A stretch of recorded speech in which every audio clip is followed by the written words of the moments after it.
Is Senate President Godswill Akpabio officially an enemy of Nigerian democracy? That is the explosive claim coming from veteran lawyer and politician Kenneth Okonkwo. Just hours ago, Okonkwo didn't just force the Senate's handling of the 2026 Electoral Act Amendment. He called for Akpabio to resign or be removed immediately. Why? Because according to Okonkwo, the Senate is strictly to a vicious cycle of election ringing. If you care about 2027, you need to hear this legal breakdown. Speaking on Chinese television, Kenneth Okonkwo was visibly fuming. He pointed out that the Supreme Court has already warned against the very provisions Akpabio's Senate is trying to maintain. We are talking about Clause 60, the part that deals with the electronic transmission of results. While Nigerians are crying for real-time updates to prevent collation center fraud, the Senate just voted to keep it discretionary. Okonkwo says this is a direct assault on the will of the people. But it gets deeper. Okonkwo isn't just worried about the Electoral Act, he's sounded the alarm on the pattern of what he calls forged laws, mentioning that some bills gazetted don't even match what was debated on the floor. He's asking the hard question: who is rewriting Nigeria's law behind closed doors? Is it the representative we voted for, or a small clique preparing to hijack 2027? Kenneth Okonkwo's message is clear. Akpabio wants to protect the integrity of votes. He has no business leaving the red chamber.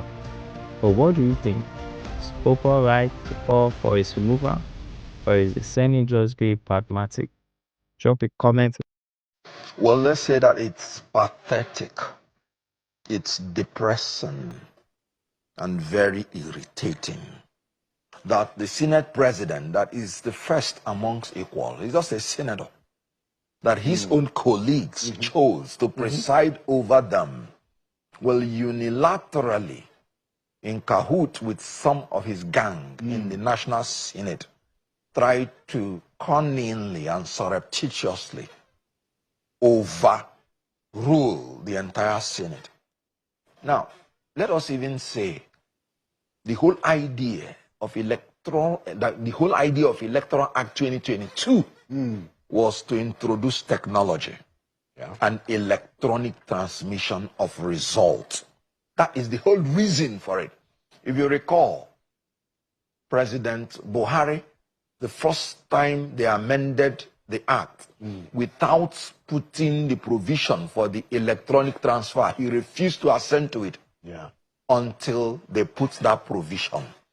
So the issue here is that there is an outcry that after the election of 2023 and the petition and the determination of the issue by the Supreme Court, people are no longer sure whether it is mandatory or discretionary on INEC to electronically transmit. And the Supreme Court noted that. Of course, I disagree that it was not mandatory. It was mandatory in Electoral Act 2022. But the Supreme Court is the final court. The Supreme Court noted that because of some vagueness in some sections, especially 60 subsection 5, where they use the word transfer without using the word transmit, that it could result in some vagueness. And then there is a need for the legislature to make it mandatory. Let me tell you the beautiful, notable pronouncement by Abba Aji, Justice of the Supreme Court, as he still is. He said, modernity and technology stare us in the face, and we cannot turn back the hand of time. He said to go against the use of technology and electronic transmission and transfer of election results in this high-tech era and period is to be an enemy of democracy and to stick to the vicious cycle of election rigging, manipulation, falsification, and subterfuge. This is the pronouncement of Abba, Justice of the Supreme Court. And he went further to plead with the legislature that they should amend this. Is it the 2023? 2023 Okay. article versus INEC.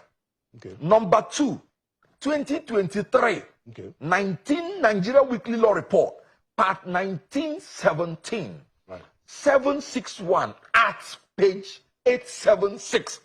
All right. Good. And in 877, the learned judge, Abba Aji, of the Supreme Court, went further to plead with the legislature to please nip this confusion in the bud by making it clear and unambiguous through amending the process that legislature, that INEC does not have any discretion, that it is mandatory. Mandated. I had to state the case. Atiku's case was the only presidential appeal that was considered by the Supreme Court. So it is the only appeal now that tells you the position of the Supreme Court as long as presidential election is concerned, using the Electoral Act 2022. Now, some judges, even in that judgment, like Akomai Agim, was of the opinion that 2022 Act made it clear that electronic transmission is compulsory. He said it must be done. Wow. So the issue here is that some judges differed. Yeah. But the issue here is this. Why would the legislature prevaricate on an issue that the Supreme Court had told you that it encourages electoral rigging, manipulation, and makes you an enemy of democracy? What it means is that Senator Godswill Akpabio has become an enemy of democracy and is sticking to the vicious cycle of election rigging, manipulation, falsification, and subterfuge by trying to maintain the same provision that Supreme Court told you that if you do, you are an enemy of democracy. That man is an enemy of democracy and should be removed if he doesn't resign. Wow. Well, I mean, it is quite a very serious matter, because I had a conversation with Mr. Kenneth Okonkwo, the day right after, and he said to me that, look, he is the executive director of Policy and Legal Advocacy Center, and they've been working with the National Assembly, behind the scene, even trying to facilitate some of the retreats. And he said that at all the retreats held in Lagos and other parts of the country, members, each of the houses, they have their electoral committee members.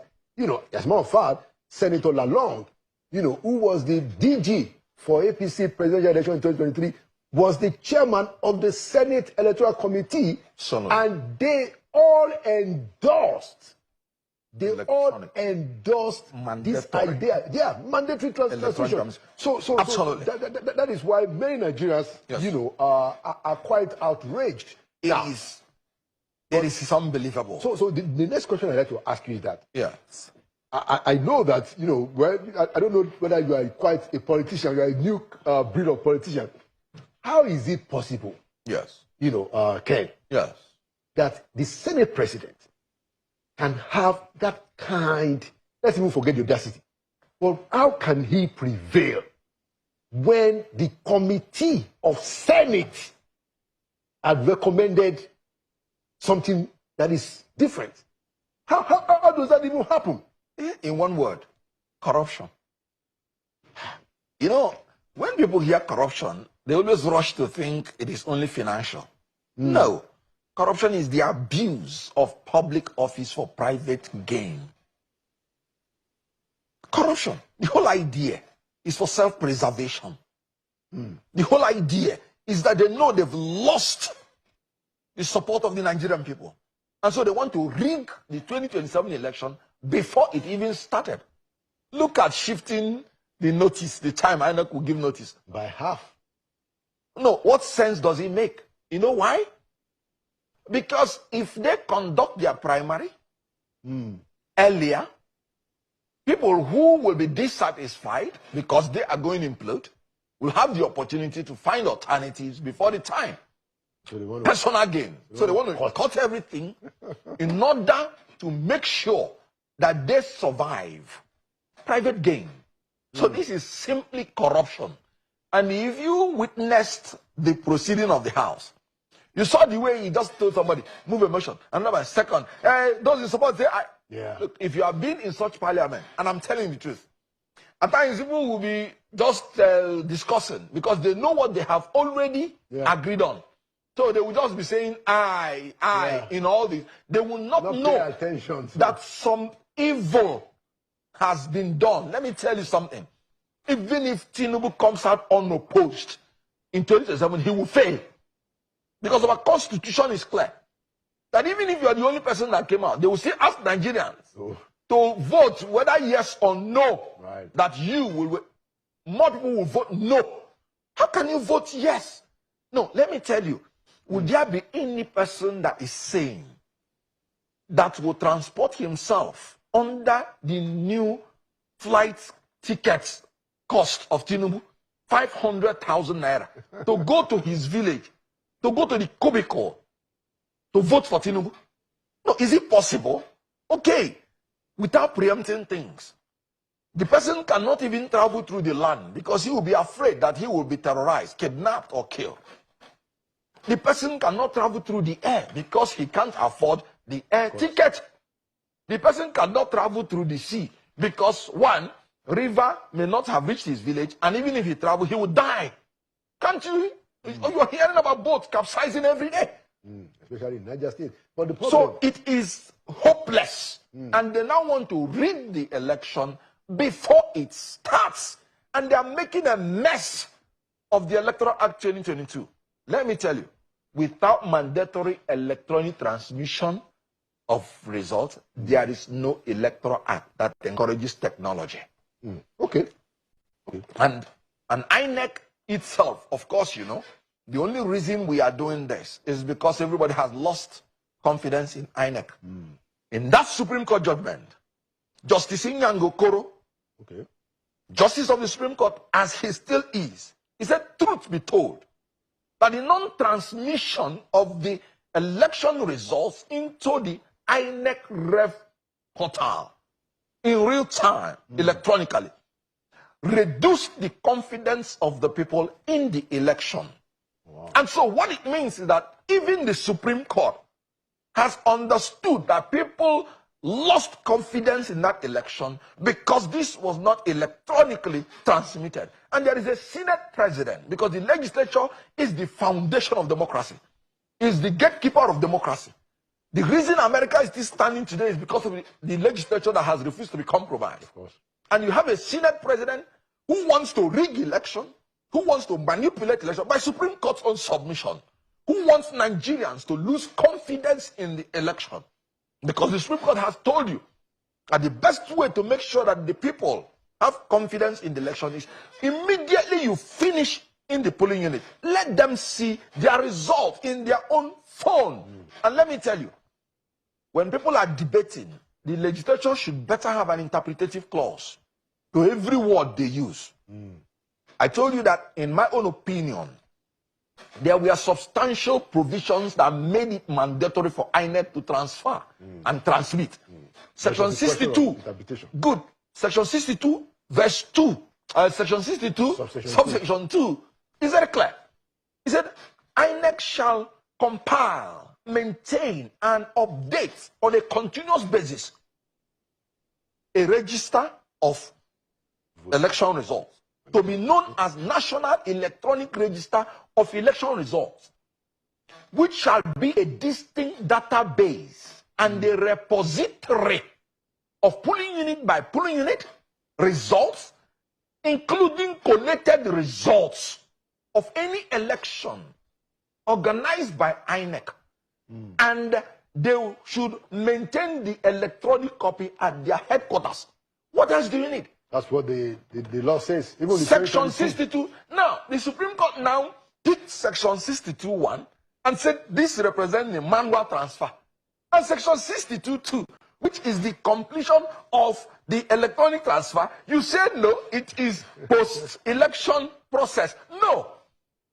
The interpretative canon of the law is that you interpret a section jointly, holistically, politically, not taking one subsection.